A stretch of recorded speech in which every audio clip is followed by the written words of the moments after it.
Hello friends, कैसे हैं आप सभी। I hope you are very well. Friends, मैं आपका फ्रेंड सूरज पांडे एक बार फिर आप लोगों के सामने एक नए टेक्निकल ट्यूटोरियल, एक नए वीडियो के साथ। तो चलिए without any time wastage let's start. अगर आप एक प्रोफेशनल बिजनेसमैन हैं, आप एक इंडिविजुअल हैं या कोई एफिलिएट मार्केटर हैं या फिर किसी पर्पज से गूगल एड्स का इस्तेमाल करते हैं और अनफॉर्चुनेटली किसी वजह से आपका गूगल एड अकाउंट हो जाता है सस्पेंड, अपने गूगल एड अकाउंट को वापस से रीएक्टिवेट करवाने के लिए आप गूगल को डालते हैं एप्लीकेशन। उस एप्लीकेशन का रिव्यू करने के बाद गूगल की तरफ से आपको एक मेल आता है कि हमने आपके अकाउंट की इंक्वायरी कर ली है और हमें लगता है कि आपका ऐड अकाउंट चालू कर देना चाहिए, लेकिन हमें आपके बिजनेस को लेकर थोड़ी सी कंफ्यूजन है। इसके लिए हम चाहते हैं कि आप अपने गूगल एड्स अकाउंट में बिजनेस ऑपरेशन वेरिफिकेशन को कंप्लीट करें। इसके लिए आप इस फॉर्म को भर के हमें भेज सकते हैं। हम चेक करेंगे कि आपका बिजनेस हमारे सर्क्यूमेंटिव सिस्टम पॉलिसी और बिजनेस पॉलिसी को फॉलो करता है कि नहीं। इसके बाद अगर आपका बिजनेस ऑपरेशन वेरिफिकेशन सक्सेसफुल होता है तो हम आपके अकाउंट को रीएक्टिवेट कर देंगे। 99% लोग जब इस फॉर्म को भर के गूगल के पास भेजते हैं तो गूगल की तरफ से उनको एक ही मेल मिलता है, बिजनेस ऑपरेशन वेरिफिकेशन अनसक्सेसफुल। यानी कि 99% लोग इस फॉर्म को कंप्लीट कर ही नहीं पाते और जो 1% लोग कर पाते हैं वो बहुत ही ज़्यादा आईटी प्रोफेशनल, हाई एजुकेटेड लोग होते हैं या फिर कोई डिजिटल मार्केटिंग एजेंसी होती है जो कि प्रोफेशनली या फिर किसी टिप्स एंड ट्रिक्स की मदद से इस काम को अंजाम देती हैं। दोस्तों, आज मैं 1% लोगों की बात नहीं करूंगा, आज मैं 99% लोगों की बात करूंगा जो लोग इस फॉर्म को भरने में अनसक्सेसफुल हो जाते हैं और ऐसे ही छोड़ देते हैं कि अब हमें इसको कंप्लीट करना ही नहीं, हम दूसरा ऐड अकाउंट बना लेंगे। दोस्तों, मैं आपको बता दूं कि ऐसा करने से कोई फ़ायदा नहीं होता। अगर आपका ऐड अकाउंट में बिजनेस वेरिफिकेशन मांगा जा रहा है तो उसको 100% कंप्लीट करना ज़रूरी होता है। अगर आप दूसरा भी बनाएंगे तो गूगल ट्रैक करके उसे भी सस्पेंड कर देगा, क्योंकि गूगल को आपके लैपटॉप, आपके मैक एड्रेस और आपके इंटरनेट कनेक्शन के जरिए पता लग जाता है कि आप वही हैं जो पुराने अकाउंट को छोड़ के नए के पास भाग आए हैं। चलिए, बातें बहुत होती रहेंगी। दोस्तों, आज की इस वीडियो में मैं आप लोगों को लाइव प्रैक्टिकल गूगल एड्स में गूगल बिजनेस ऑपरेशन वेरिफिकेशन को कंप्लीट करना सिखाऊंगा और आप लोगों के सामने लाइव प्रैक्टिकली मैं फॉर्म भी भरूंगा और आप लोगों को बताऊंगा कि आपको कहाँ, कैसे, कौन सी चीज़ डालनी है। तो चलिए विदाउट एनी टाइम वेस्टेज जल्दी से चलते हैं और हम लोग इसको कंप्लीट कर लेते हैं। मैं हूं अपने कंप्यूटर की स्क्रीन पर और हमारे सामने एक गूगल एड अकाउंट ओपन है जो कि हाल फिलहाल में सस्पेंडेड है। और जब हमने इसमें रिक्वेस्ट डाली तो गूगल की तरफ से इस टाइप का मेल आया हुआ है कि आप इस अकाउंट को रीएक्टिवेट करने के लिए आपको बिजनेस ऑपरेशन वेरिफिकेशन कंप्लीट करना होगा। यहाँ पर इस अकाउंट की कस्टमर आईडी भी दी गई है जो कि यहाँ पे सामने है। तो आज हम लोग इसी अकाउंट में बिजनेस वेरिफिकेशन फॉर्म को फिल करेंगे। तो सबसे पहले मैं फॉर्म को यहाँ पर ओपन कर लेता हूँ। फॉर्म ओपन हो गया है। इससे पहले हम लोग चेक करेंगे कि इसमें किस चीज़ का ऐड बना है। तो इसमें टीवी रिपेयर कंपनी का एक ऐड बना हुआ है। सबसे पहले हम एक नए विंडो में इसकी वेबसाइट को भी ओपन कर लेंगे क्योंकि हमें इसके यूआरएल डालने की ज़रूरत पड़ेगी। अब हम आते हैं सीधा फॉर्म के सेक्शन में। यहाँ पर हम सबसे पहले कस्टमर आईडी को चूज़ करेंगे। अब आपको यहाँ पर वेबसाइट की जगह पर आपको ये यूआरएल पेस्ट करना है। दोस्तों, मैं वीडियो को कहीं पर भी स्किप या कट वट नहीं करूँगा। इसके बाद आपको सबसे पहले यहाँ पर फर्स्ट ऑप्शन को चूज़ करना है। यहाँ पर पूछा जा रहा है क्या आप इस वेबसाइट का इस्तेमाल कर रहे हैं, तो आपको यस चूज़ करना है।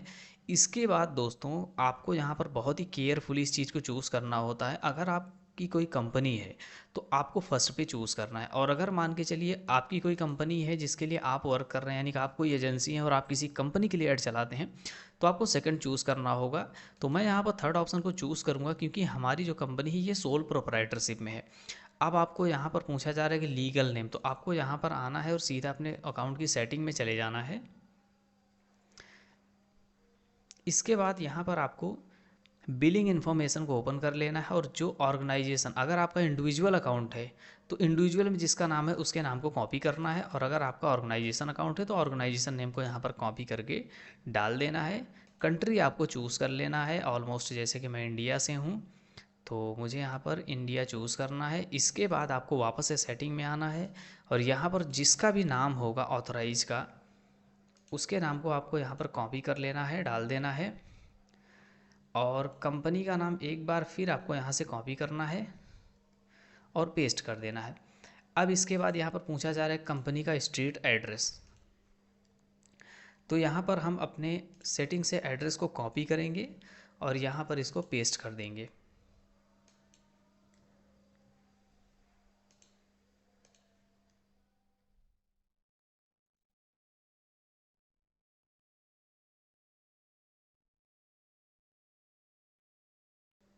लास्ट एंड इम्पॉर्टेंट ऑप्शन, आपसे पूछा जा रहा है कि आप किस ईमेल आईडी के थ्रू इस अकाउंट को एक्सेस करते हैं। तो यहाँ पर मेरी ईमेल आईडी दी हुई है, इसको मैं यहाँ पर कॉपी कर लूँगा और पेस्ट कर दूँगा।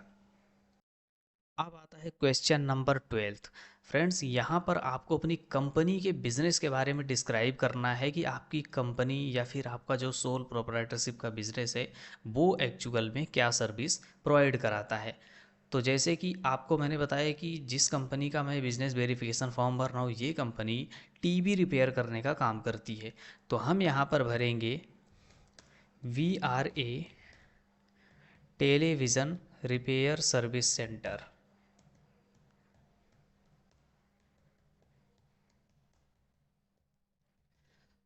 फ्रेंड्स, यहाँ पर कोई भी कॉपी पेस्ट नहीं है, आप लोगों के सामने लाइव मैं फॉर्म भर रहा हूँ। अब इसके बाद यहाँ पर पूछा जा रहा है कि आप अपने बिजनेस के मॉडल के बारे में डिस्क्राइब कीजिए 3 लाइन में कि आपका बिजनेस का टाइप क्या है, आपका बिजनेस आखिर एक्चुअल में क्या है और आपके कस्टमर्स कौन कौन हैं। तो हम यहाँ पर लिखेंगे टेलीविज़न रिपेयर सर्विस।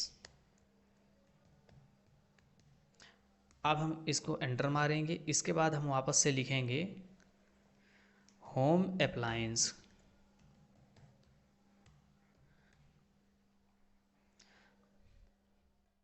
स्पेलिंग जहाँ पर भी गलत हो आपको इसको सही कर लेना रहेगा, होम अप्लायंस। अब हम एंटर मारेंगे, एक बार शायद कुछ गलती हो रही है, इसको हम ठीक करें, एंटर मारेंगे, इसके बाद लिखेंगे as person who need appliance service.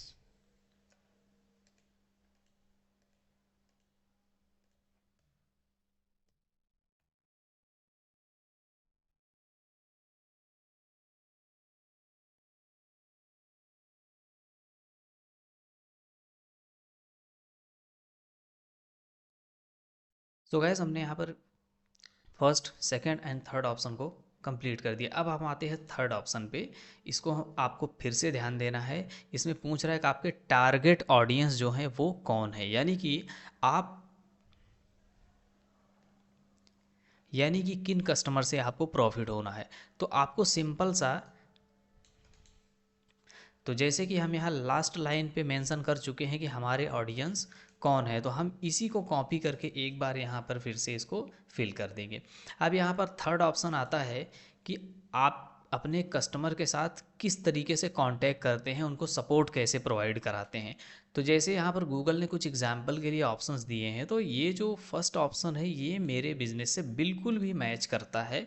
हम लोग कस्टमर के साथ ईमेल, फ़ोन और चैट के ज़रिए कनेक्ट होते हैं, और अगर आप लोग व्हाट्सएप या फिर किसी अन्य मेथड का इस्तेमाल करते हैं तो आप यहाँ पर मेंशन कर सकते हैं। और लेकिन मैं आपको एक इम्पॉर्टेंट बात बताना चाहूँगा कि आप इस सेक्शन में जिस भी चीज़ का जिक्र करेंगे, जैसे कि चैट, फ़ोन, ईमेल, जिस तरीके से कांटेक्ट करते हैं कस्टमर के साथ, वो चैट या कांटेक्ट मेथड आपकी वेबसाइट में अवेलेबल होना चाहिए।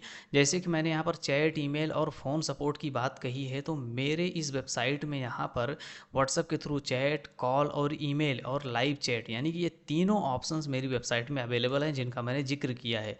तो जब भी आप इसमें चैट का कोई डायरेक्शन या कोई मतलब गूगल को जानकारी देंगे कि आप किस तरीके से कांटेक्ट करते हैं कस्टमर को, तो उसके बारे में यहाँ पर अवेलेबल होना चाहिए। लिख देने से काम नहीं होगा, अदरवाइज़ गूगल उसे रिजेक्ट कर देगा। अब इसके बाद यहाँ पर आपसे पूछा जा रहा है कि आप जो सर्विसेज या प्रोडक्ट दे रहे हैं, क्या वो प्रोडक्ट आप फर्स्ट पार्टी हैं, यानी कि अगर आप कोई प्रोडक्ट खुद से बनाते हैं या खुद से कोई सर्विस प्रोवाइड कर रहे हैं, कोई थर्ड पार्टी अवेलेबल इन्वॉल्व नहीं है, तो आपको फर्स्ट ऑप्शन चूज़ करना है। और अगर मान के चलिए कि आप कोई मार्केटिंग एडवर्टाइजिंग एजेंसी हैं, तो आप फोर्थ ऑप्शन को चूज़ करते हैं। ब्रांड रीसेलर या फिर ऑनलाइन सेल्स पोर्टर वगैरह हैं, तो आप सेकंड ऑप्शन को चूज़ करते हैं। जैसे मान के चलिए अगर आपका कोई ऑनलाइन सेल्स पोर्टल है, लेकिन जो आप प्रोडक्ट आप बिकते हैं उनको बेचने का सेलर कोई और है और बायर कोई और है, आप थर्ड पार्टी हैं, तो आप सेकंड ऑप्शन को चूज़ कर सकते हैं।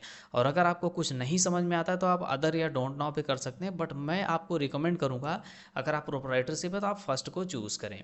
अब इसके बाद यहाँ पर पूछता है कि does a third party delivery और गुड्स और सर्विस, मतलब पूछ रहा है कि क्या कोई थर्ड पार्टी इसमें इन्वॉल्व है जो प्रोडक्ट या सर्विस को प्रोवाइड करती है। तो इसमें नहीं का ऑप्शन मैं चूज़ करूँगा, क्योंकि कोई भी थर्ड पार्टी वगैरह इसमें इन्वॉल्व नहीं है।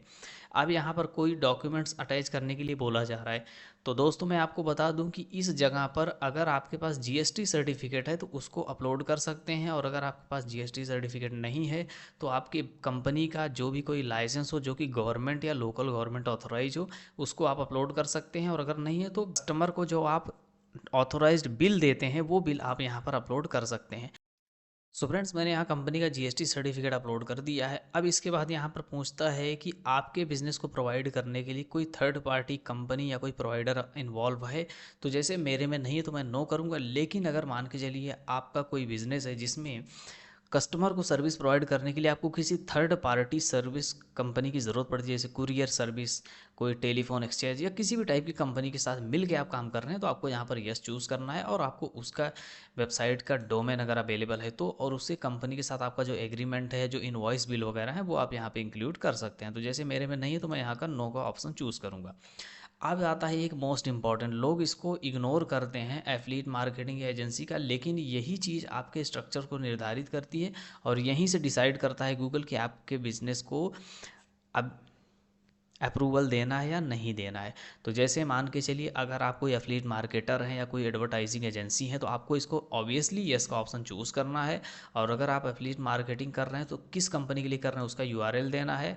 यहाँ पर जो डॉक्यूमेंट्स अटैच करने का ऑप्शन है यहाँ पर स्टार मार्क नहीं लगा, इसका मतलब है कि अगर आप डॉक्यूमेंट्स अपलोड नहीं भी करते हैं तो चलेगा। अब इसके बाद यहाँ पर आता है अगर आप एडवर्टाइजिंग एजेंसी या एफिलिएट मार्केटिंग नहीं है तो आप नो का ऑप्शन चूज़ कर सकते हैं, तो मैं यहाँ पे नो का ऑप्शन चूज़ करूँगा। इसके बाद पूछ रहा है कि क्या कोई एडवर्टाइजिंग एजेंसी या गूगल ऐड एजेंसी इन्वॉल्व है इसमें, तो मेरे में नहीं है। और अगर आपका ऐड कोई एजेंसी मैनेज कर रही है तो आप बिल्कुल यहाँ पे यस चूज़ करें और यहाँ पर उसकी वेबसाइट का डिटेल्स दें, और अगर आपका उसके साथ कोई एग्रीमेंट हुआ है तो उसको भी यहाँ पे आप अटैच कर सकते हैं। कॉन्फिडेंशियल डिटेल्स को हाइड कर दीजिएगा। इसके बाद पूछता है कि आपके ऐड अकाउंट को क्या कोई थर्ड पार्टी सर्विस मैनेज करती है या आपके ऐड अकाउंट में किसी और चीज़ का भी ऐड चलता है, तो अगर ऐसा है तो आप हाँ चूज़ कर सकते हैं। जैसे मेरे में नहीं है तो मैं नहीं चूज़ करूँगा, और अगर आपके में है तो वहाँ पर कस्टमर आईडी और डॉक्यूमेंट्स वगैरह अटैच कर सकते हैं। अब इसके बाद पूछ रहा है कि आप डिस्क्राइब कीजिए कि आपके टारगेट ऑडियंस आपकी सर्विसेज को कैसे प्राप्त करते हैं। ये बहुत इंपॉर्टेंट क्वेश्चन है दोस्तों। तो जैसे मेरे टारगेट ऑडियंस जो हैं वो मेरी सर्विसेज को गूगल सर्च इंजन के थ्रू प्राप्त करते हैं। तो हम यहाँ पर टाइप करेंगे गूगल सर्च इंजन, इसके पहले हम यहाँ पर लिखेंगे थ्रू गूगल सर्च इंजन, क्योंकि हमारे जो ऐड हैं वो गूगल सर्च में शो होते हैं तो वहीं पर से कस्टमर हमें कांटेक्ट करते हैं। अब इसके बाद एक चीज़ बता दूं कि अगर आपका वीडियो ऐड है तो आप यहाँ पर यूट्यूब वीडियो सर्च इंजन वगैरह लिख सकते हैं, या जहाँ भी आपका ऐड डिस्प्ले हो रहा हो वेबसाइट वगैरह में उसके बारे में यहाँ पर जानकारी दे सकते हैं। अब क्वेश्चन नंबर 20 में गूगल आपसे पूछ रहा है कि अब क्वेश्चन नंबर 20 में गूगल आपसे पूछ रहा है कि आपके ऐड अकाउंट में ऐड ग्रुप कीवर्ड वगैरह कौन क्रिएट करता है। तो अगर आप खुद करते हैं तो यस कर सकते हैं, जैसे मैं खुद करता हूँ, और अगर आपके लिए कोई एजेंसी वगैरह कर रही है, कोई आदमी काम कर रहा है तो आप नो कीजिए और उसके बारे में यहाँ पर डिटेल्स दीजिए, उसकी वेबसाइट, और अगर आपका उसके साथ कोई एग्रीमेंट हुआ हो तो आप यहाँ पर डॉक्यूमेंट अटैच कर सकते हैं। यहाँ पर स्टार मार्क लगने की वजह से डॉक्यूमेंट अपलोड करना कंपलसरी हो जाता है। लेकिन अगर आप दोनों के बीच कोई समझौता नहीं हुआ है तो आप माइक्रोसॉफ्ट वर्ड में जाके एक ब्लैंक पेपर पे लिख सकते हैं कि आपका उनके साथ कोई लीगल समझौता नहीं हुआ है, इसके लिए हम इसके बारे में जानकारी नहीं दे सकते। तो जैसे कि मेरे केस में मैं खुद ही ऐड बनाता हूँ तो मैं यहाँ पर यस करूँगा। अब इसके बाद पूछ रहा है कि आपकी वेबसाइट के अंदर कंटेंट कौन बनाता है, तो वो भी मैं यही बनाता हूँ क्योंकि हमारी खुद की डिजिटल मार्केटिंग एजेंसी है, तो हम यहाँ पर इसके लिए खुद क्रिएट करते हैं। और अगर कोई और बंदा आपके लिए ऐड बना रहा है, आपने कहीं से बनवाया है वेबसाइट को, तो उसके बारे में यहाँ पर आप डिटेल्स दे सकते हैं। अब इसके बाद पूछ रहा है कि अब 22 नंबर क्वेश्चन में गूगल आपसे पूछ रहा है कि कस्टमर को फुलफिलमेंट करने की यानी कंप्लीट सर्विस देने की जिम्मेदारी किसकी होती है।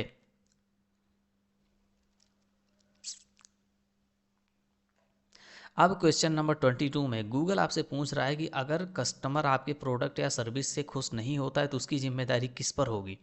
तो मान के चलिए अगर आप सिर्फ एक एडवर्टाइजिंग एजेंसी हैं, आपका काम सिर्फ ऐड चलाना है, तो ऑब्वियसली आप यहाँ पे अनदर बिजनेस चूज़ कीजिए, क्योंकि बिजनेस प्रोवाइडर जो है, सर्विस प्रोवाइडर, वो कोई और है, तो उसके बारे में आपको यहाँ डिटेल्स देनी है। और अगर आप खुद प्रोवाइड करते हैं तो आपको माई कंपनी चूज़ करना है। अब इसके बाद पूछ रहा है कि डू एनी अदर पार्टीज, यानी क्या कोई अदर पार्टी इस अकाउंट को साइन इन करती है। तो मेरे में तो नहीं करती, लेकिन अगर आपने किसी और को शेयर कर रखा है तो आप यहाँ पर ऑब्वियसली यस का ऑप्शन चूज़ कीजिए। एक बात आपको बता दूं कि अगर आपके ऐड अकाउंट को कोई और बंदा भी ओपन करता है तो गूगल यहाँ से एक्सेस एंड सिक्योरिटी में जा कर के इसको पता कर लेगा। और इस अगर आपने एक ही ईमेल आईडी को कई जगह लॉगिन करवाया होगा अदर अदर लोगों के पास, तब भी गूगल ये पता लगा लेगा कि ये ईमेल आईडी कहाँ कहाँ लॉगिन है और ये ऐड अकाउंट कहाँ किस किस आईपी एड्रेस से ओपन किए जा रहे हैं। तो अगर आप जानबूझ करके झूठ बोलने के लिए नो का ऑप्शन चूज़ करेंगे तो आपका अकाउंट फेल्ड हो जाएगा। इसके लिए अगर आपने कई अलग जगह भी लॉगिन कर रखा है, किसी को दिया है, तो उसके बारे में भी गूगल को जानकारी दे सकते हैं। अब पूछ रहा है कि क्या कोई अदर ब्रांड या सर्विस प्रोवाइडर इसमें शामिल है, तो जैसे मेरे में तो नहीं है, वही क्वेश्चन दोबारा। लेकिन ऐसा नहीं, स्टार मार्क है तो इसमें पूरा करना ज़रूरी है। और अगर मान के चलिए कोई थर्ड पार्टी सर्विस या फिर कुरियर सर्विस वगैरह आपके बिजनेस में इन्वॉल्व है तो आप यस कर सकते हैं, अदरवाइज नो कीजिए। 25 एंड वेरी इंपॉर्टेंट क्वेश्चन, आपके गूगल ऐड अकाउंट में पेमेंट कौन करता है? तो जैसे मेरे माई सेल्फ करता है, लेकिन अगर आपके में जैसे आपकी कोई कंपनी कर रही है, कोई करंट अकाउंट है, तो उसके बारे में यहाँ पर डिटेल्स आप दे सकते हैं। नंबर 26 में आपसे पूछा जा रहा है कि क्या आपके बिजनेस को ऑपरेट करने के लिए किसी टाइप की कोई लाइसेंस की ज़रूरत है, गवर्नमेंट लाइसेंस या प्रोफेशनल लाइसेंस? तो फ्रेंड्स, जैसे मेरे बिजनेस के लिए गवर्नमेंट लाइसेंस का होना ज़रूरी है। तो यहाँ पर पूछ रहा है कि आपके लाइसेंस को इशू कौन करता है? तो मेरे लाइसेंस को गवर्नमेंट ऑफ इंडिया करती है, तो मैं उसके बारे में डिटेल दे सकता हूँ, लेकिन मैंडेटरी नहीं है क्योंकि यहाँ पर डायरेक्ट जीएसटी का सर्टिफिकेट को ही अपलोड करने का ऑप्शन आ गया। तो हम यहाँ पर जीएसटी सर्टिफिकेट को अपलोड कर देंगे। इसके बाद पूछ रहा है कि अगर आपकी वेबसाइट में प्राइवेसी पॉलिसी का लिंक है तो आप यहाँ पर लिंक दे सकते हैं, बट मैंडेटरी नहीं है। इसके अलावा पूछ रहा है कि 27 नंबर में कि आपके कंपनी के प्रोडक्ट को कि पोटेंशियल कस्टमर या पर्सनल इन्फॉर्मेशन का आप कैसे यूज़ करते हैं। तो यहाँ पर आपको नील कर देना अगर आपके पास जानकारी नहीं है। और अगर इसके अलावा भी आपके पास कोई एक्स्ट्रा डॉक्यूमेंट है तो यहाँ पर आप अपलोड कर सकते हैं, गूगल को उससे वेरीफाई करने में मदद मिलेगी। और लास्ट 29 ऑप्शन में अगर आपके पास कोई एक्स्ट्रा इन्फॉर्मेशन है तो आप उसको भी यहाँ पर भी सबमिट कर सकते हैं। सो फ्रेंड्स, सब कुछ कंप्लीट होने के बाद एक बार आपको अपने फॉर्म को वापस जाके रीचेक कर लेना कि जो भी आपने इन्फॉर्मेशन दी है वो सही है या गलत। इसके बाद आपको यहाँ पर झटपट बस आपको सबमिट के ऑप्शन पर बस क्लिक कर देना है। इस तरीके का मेल आ जाएगा जैसे मैंने अभी ये फॉर्म को सबमिट किया, तो आप देख सकते हैं कि आपको इस तरह का एक्नॉलेजमेंट नंबर मिल जाएगा। आपको 3 से 5 दिन वेट करना है। हालांकि ये अभी भी कोविड-19 का रोना रोते हैं, पर ऐसा कुछ भी है नहीं दोस्तों। 24 से 48 घंटों में आपका अकाउंट वापस से रीएक्टिवेट हो जाता है। तो फ्रेंड्स, अगर आपको ये वीडियो पसंद आया हो तो प्लीज़ वीडियो को लाइक कीजिएगा, और नहीं पसंद आया हो या आपके मन में कोई सवाल हो तो कमेंट सेक्शन में लिखिएगा, और अगर पसंद नहीं आया हो तो डिसलाइक भी कीजिएगा। और दोस्तों, एक चीज़ मैं बता दूं कि अगर आपको इसी तरह के टेक्निकल और टेक्नोलॉजी से भरी वीडियोस में इंटरेस्ट है तो प्लीज़ हमारे चैनल को सब्सक्राइब जरूर कीजिएगा, ताकि इस तरह की इंपॉर्टेंट टेक्निकल इन्फॉर्मेशन आप लोगों तक हमेशा पहुंचती रहे। चलिए फिर किसी और टेक्निकल और धमाकेदार वीडियो में मिलूंगा, तब तक के लिए जय हिंद।